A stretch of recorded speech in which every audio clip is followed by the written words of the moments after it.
আজকে রেসিপি করব বেলে মাছের রেসিপি। বেলে মাছের একটু অল্প অল্প ঝোল, গ্রেভি অল্প করে, মানে বেশি পাতলাও না আবার বেশি শুকনো না, এরকম করে করব। তার জন্য নিয়েছি আমি বেলে মাছ।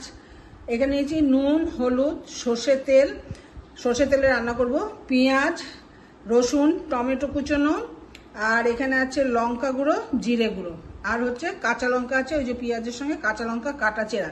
আজকে কোনো বাটা মশলা নেই, কাজে এর মধ্যে সমস্ত কুচিয়ে নিয়ে করব আমি।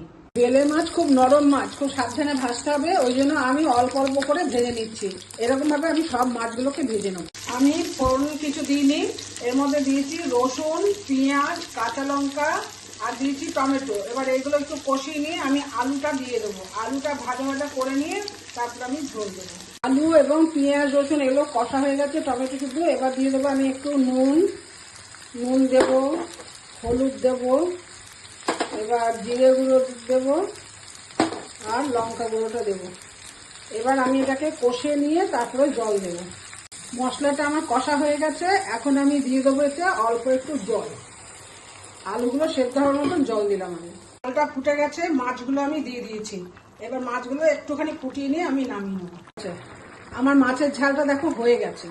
এবার এটা আমি নামিয়ে নেব। বেলে মাছ রান্নার ফাইনাল লুক।